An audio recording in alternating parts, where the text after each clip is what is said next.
Most fellows my age, when the world hands them something rotten, they grumble into their coffee and let it go. Me? I ended up on the phone with a lawyer at midnight, standing in a Sudbury parking lot in February, with my breath freezing on my collar and my truck still running because I was afraid the engine wouldn't turn over again in that cold. But I'm getting ahead of myself. Let me back up. It was the 4th of February, a Tuesday, and I know it was a Tuesday because I'd just watched the Leafs blow a 2-goal lead and gone to bed sour about it. 68 years old, and I still let hockey ruin my evenings.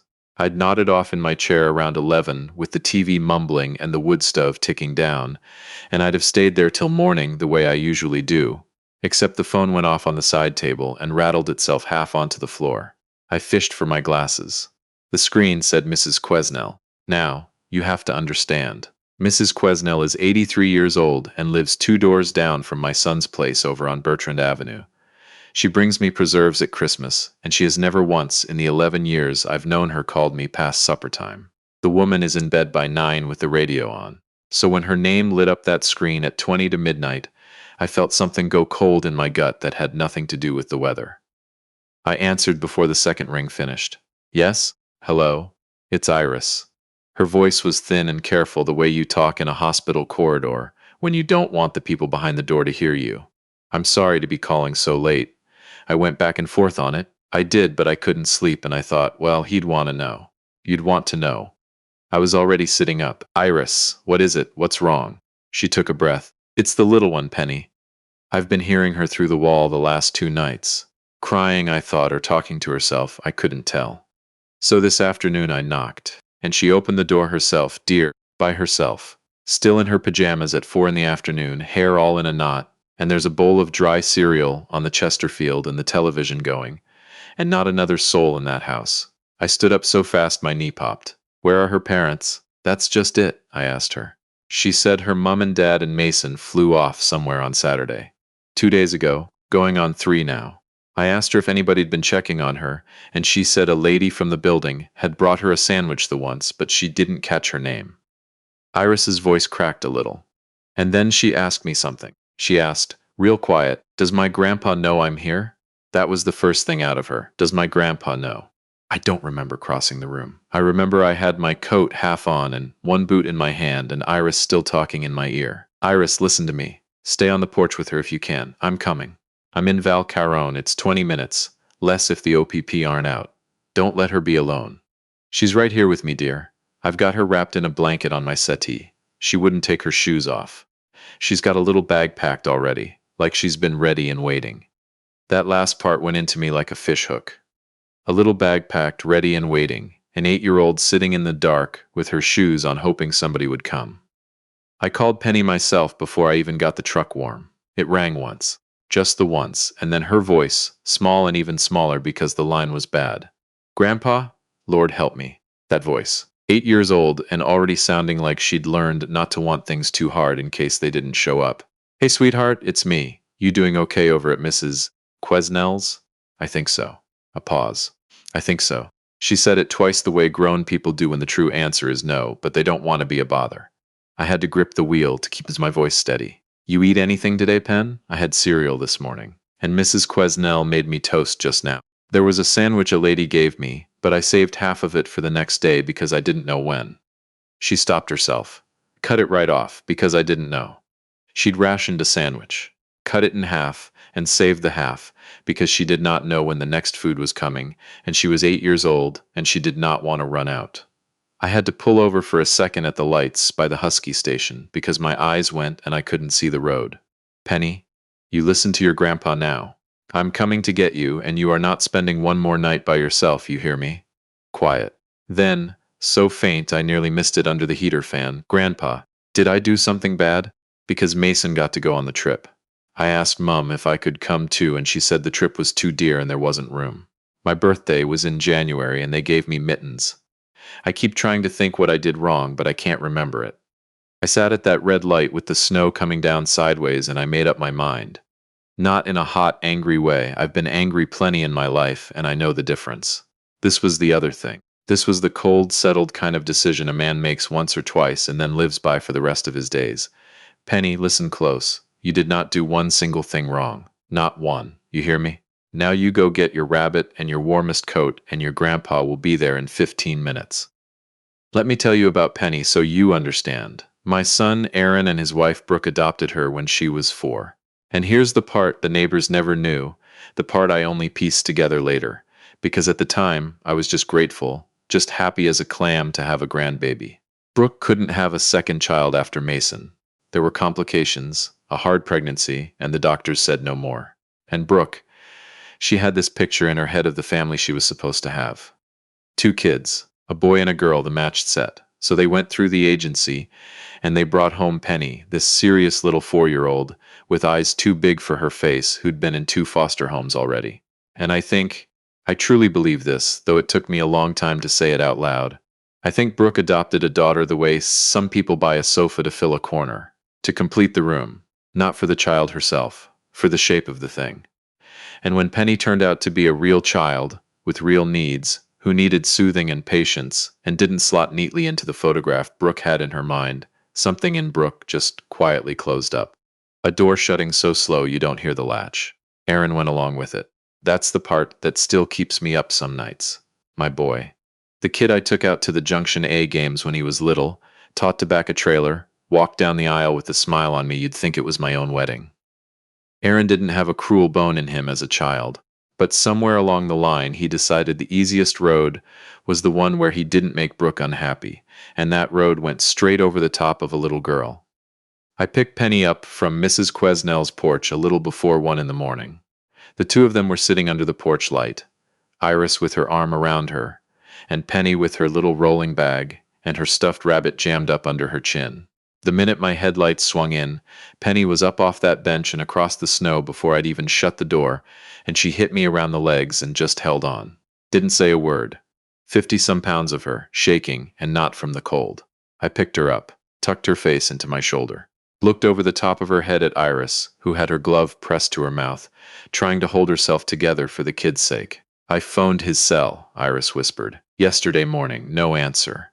I left a message saying it was urgent. Nothing back. Of course nothing back. I carried Penny to the truck and buckled her in myself, snugged the blanket round her legs, and before I closed the door Iris caught my sleeve. My niece is a lawyer, she said. Family law, down on Elm Street. Carol Tennant. She's been at it 30 years and she does not lose. You phone her in the morning, dear. You phone her first thing. Send me the number now, Iris. Tonight. She had her phone out already. Penny was asleep before we reached the bypass. I drove home through the snow with the radio off, just the heater and the wipers and the sound of that little girl breathing in the back seat, and somewhere around the turnoff for the Coniston exit I made the mistake of stopping at the lights and pulling up Brooke's Instagram. I shouldn't have. I knew I shouldn't have. There it was. Posted that very evening, 8:41. Aaron and Brooke and Mason on a balcony with the mountains behind them. All that gray-blue evening light on the snow. Whistler. They'd flown all the way out to British Columbia. Brooke in a white parka that probably cost more than I clear in a month. Mason holding a hot chocolate, the size of his head. Aaron with his arm around his wife, grinning like a man who'd never once lost a wink of sleep in his life. The caption said, "Family ski week finally." So blessed. The 3 of us needed this, the 3 of us. There were 4 kids in that family if you counted right. But Brooke counted 3. She'd always counted 3. The light went green. I didn't move. Some fellow behind me leaned on his horn. I still didn't move. I sat there in the dark with the snow falling on the windshield and my granddaughter asleep behind me, and I read that caption maybe 9-10 times. The 3 of us needed this. When I got home, I made up the spare room, Helen's sewing room. It'd been before she passed, and I'd never had the heart to clear it out. And I put fresh sheets on the daybed and I tucked Penny in and she didn't half wake. I sat in the chair by that bed the rest of the night. Didn't sleep. Just watched her sleep, and watched the clock, and waited for it to be a reasonable hour to start tearing somebody's life apart. I called Carol Tennant at 8 on the dot. I figured I'd get a receptionist, get a call back in 3 days, the usual. Instead, the woman answered her own phone, and listened to the whole thing without saying a word, and when I was done she was quiet for a second, and then she said, "Mr. Hackelham, I want you to do 3 things for me this morning, and I want you to do them in order. First," she said, "take Penny to a walk-in or the children's department at Health Sciences North and get a doctor to look her over and write down what they see. undernourished, neglected, frightened, whatever it is, in a chart with a date on it. Documentation, she said. Everything from here on is documentation. Second, she said, call the Children's Aid Society and make a report yourself. Don't wait for someone else to do it. Be the one who called it in. A child left alone in a dwelling for the better part of 3 days at 8 years of age. That is not a gray area in this province, she said. That is neglect, full stop, and it carries weight. Third, she said, do not call your son. Do not call your daughter-in-law. Do not warn them. Do not give them a chance to spin a story or get out ahead of it. Let them come home to it. And one more thing, she said. Bring me everything. The neighbor's statement, the doctor's note, screenshots of that photo and that caption with the timestamp on them. And come see me Thursday. I did every bit of it.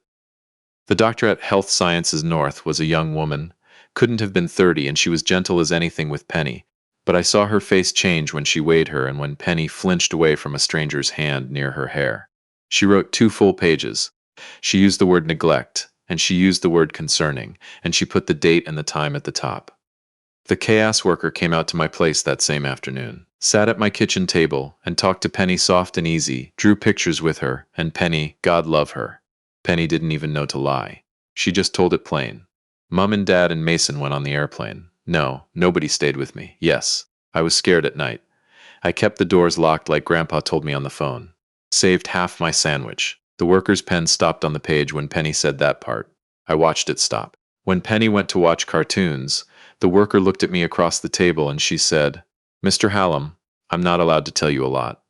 But I can tell you this is being taken very seriously, and I can tell you it's a good thing she has somewhere safe to be right now.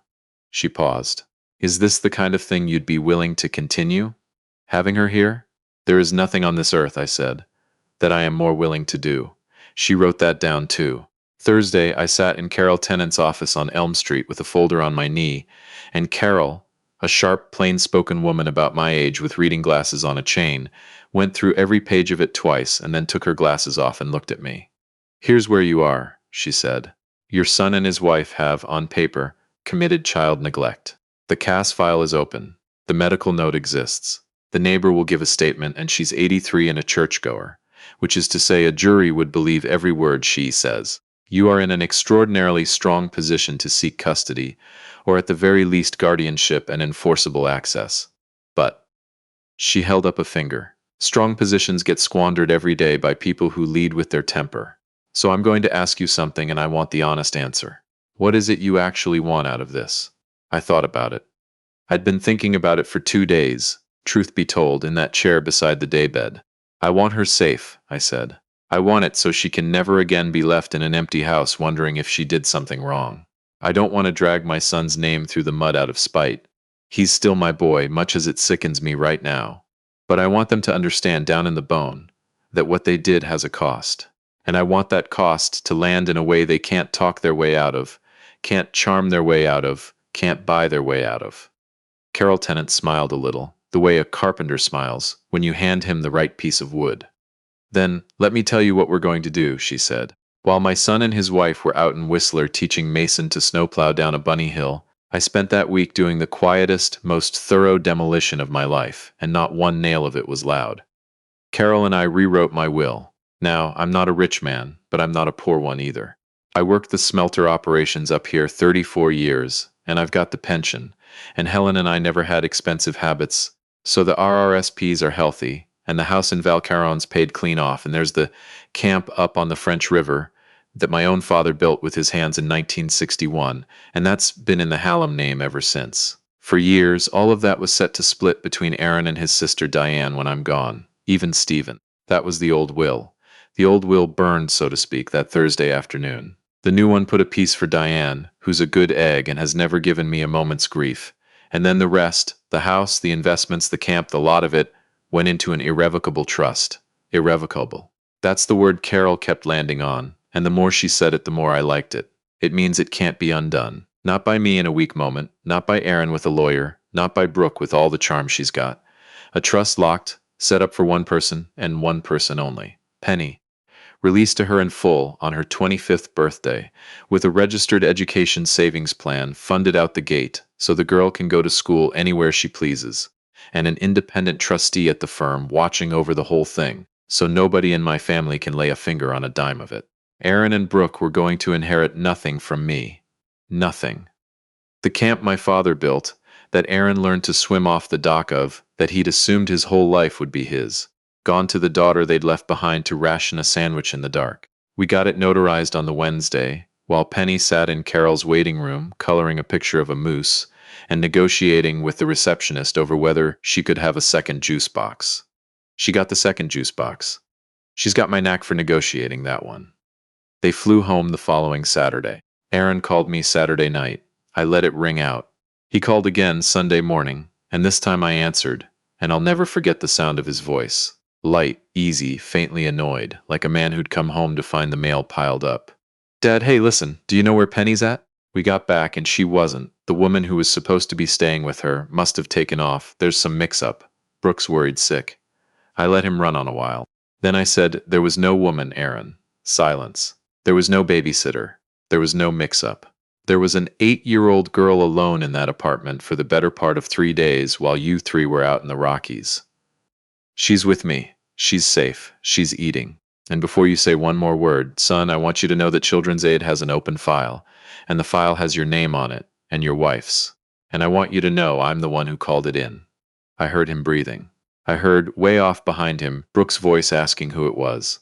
Dad, he said, and the easy was gone out of him now. Dad, you don't understand. There were arrangements. The trip was non-refundable. Brooke had. I understand fine, I said. You'll bring your lawyer if you've got one. We'll all sit down. Carol Tennant will let you know where and when. And I hung up. We sat down 9 days later, at Carol's office, the big table in the boardroom with the window looking out over the snow on Elm Street. Aaron and Brooke on one side with a lawyer they'd hired from one of those firms that advertises on the radio. Me and Carol on the other.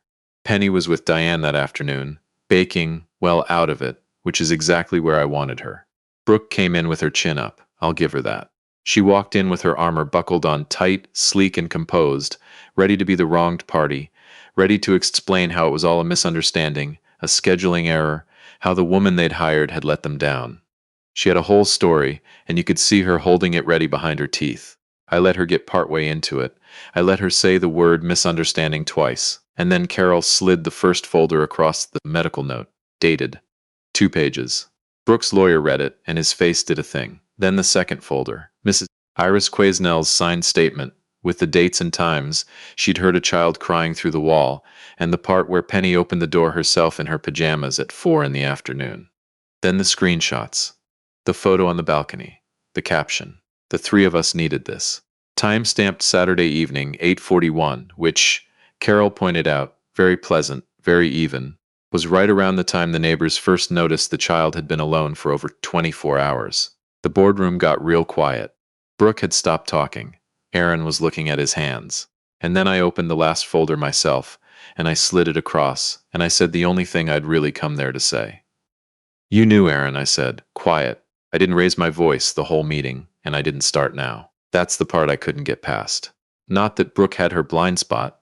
I'd half made my peace with that years ago, God help me. But you knew. You're her father on paper and in the eyes of the law, and you got on an airplane, and you flew 3,000 kilometers knowing there was an 8-year-old in that apartment with a box of cereal. You knew. He flinched like I'd reached across and struck him. Good. Aaron opened the folder. Read the first page slow, his lips moving a little the way they did when he was a boy doing his homework at this same kind of table. Then he set it down very, very carefully, like it might break. Brooke snatched it up and read it twice as fast, and when she got to the bottom, she set it down hard. It was the trust. The whole thing laid out in plain language. The house, the investments, the camp on the French River. Every dollar, every acre, locked away in an irrevocable trust for Penny, untouchable, sealed, with her name on it, and nobody else's, released her at 25, her schooling paid for besides. Brooke looked up at me, and for the first time since she'd walked in with her chin in the air, the armor just came off, all at once. And what was under it wasn't anger and it wasn't outrage. It was fear, the real kind, the kind that comes over a person when they realize the quiet old fellow they'd written off years ago has already, calmly, while they were off skiing, beaten them at every move on the board, and they never once saw his hand move. Dad, she started. You picked who mattered to you, I said. I didn't lean forward. I didn't point. I just said it the way you say a thing that's already finished. Over and over. You picked, so I went ahead and picked too. Nobody said anything for a while. I let it sit. There are silences you should rush to fill, and there are silences you should let do their work, and that was the second kind. Then Carol laid out the terms, and they were not suggestions, and she said as much in that pleasant voice of hers that I'd come to enjoy a great deal. 1. Penny would remain in my care under a formal guardianship arrangement, agreed to in writing that day, with the CAS file kept open and active. 2. Penny would begin weekly sessions with a child therapist within 30 days, the cost covered out of the trust, and proof of attendance provided. 3. If Aaron and Brooke wanted any access to her at all, supervised, to start, they would each complete counseling individually and together, parenting work included, and bring the paperwork to prove it. Penny would never be made to see anyone she didn't want to see. Her therapist would have a say in the pace. The child's comfort came before the parent's wishes, in writing, no exceptions. 4. The full CAS file and every document in those folders would sit sealed in Carol Tennant's office for 2 years. One missed session, one incident, one cold night where that child was left wanting for anything, and it all got filed with the court that same afternoon. No phone call first. No second chance. Filed. Carol closed her folder with a soft little snap. These aren't requests, she said kindly. They're terms. Brooke looked at Aaron. They had one of those whole silent conversations married people have in about 4 seconds. Then she looked back at the table and gave a single tight nod, like it took something out of her she wasn't ever getting back. It did. Good. They signed before they left. Aaron stopped in the doorway on his way out, his back to me, one hand on the frame. For a second, I thought he might just keep walking. Then, not turning around, he said, "Is she?" And his voice caught and he had to start again. "Is Penny all right, Dad?" I let that hang in the air a good long moment, long enough that he'd feel the weight of it. "She will be," I said. "No thanks to you, but she will be." He nodded at the doorframe. Didn't turn. And he walked out into the snow, and Brooke went after him without a word or a backward look, and the door clicked shut, and that was that. It's June now. The black flies are out, and the lilacs are done, and Penny's been with me coming on 5 months. She's a different child than the one I carried out of Iris Quesnell's porch light in February. Heavier, for one, the doctor's pleased with her weight now. And she laughs out loud, this big honking laugh that surprises her as much as anybody, like it gets away from her before she can decide whether she's allowed. She's got a counselor, a young woman named Adele, who Penny tells me always smells like cinnamon buns, which Penny finds suspicious and also will not stop talking about. She made me a list of things she's allowed to be angry about, the counselor's idea, and she keeps it on the fridge under a magnet shaped like a loon, and number 1 on the list, in her own crooked printing, is getting left. Just like that. Getting left. I read it every morning, and every morning it puts a little crack in me, and I leave it right where it is, because she earned the right to write it down. Aaron's been doing the counseling. Every week, the paperwork comes in on time. He's seen her 3 times now, supervised at a family center, and the first time he came he couldn't get a single word out for the crying, and Penny, who has more grace in her than the lot of us. Penny patted his hand and told him it was okay, which it isn't, not yet, but she's working her way toward it on her own clock, and I'm not about to rush her. It's not redemption. I know the difference between a man performing change and a man actually doing the work, and I watched Aaron back a trailer wrong 1,000 times before he got it right, and I can tell when my boy is trying for real. He's trying for real. Brooke is harder. Brooke comes to the supervised visits, and she's polite and she's stiff, and you can see her not knowing where to put her hands. The counselor told Aaron, and Aaron told me, in one of the careful conversations we've started having again, that Brooke had built her whole idea of family around Mason, and that Penny had always stood for something Brooke didn't have the first clue how to make room for. I'm no head doctor. I'm not going to sit here and pretend I understand the wiring of it. But I've come to think that some people can only love what fits the picture in their head, and the rest of the world just frightens them. That's not an excuse. There is no excuse on God's green earth for what was done to that little girl. But it's the closest thing I've got to an explanation, and Penny's going to grow up someday and ask me, and I want to have something honest to give her. As for Mason, and folks always ask me about Mason, because it'd be easy to forget there's a second kid in all this. Mason's 11 and he's not a bad boy. He's just a boy who was handed the whole world and a sister to compare it against.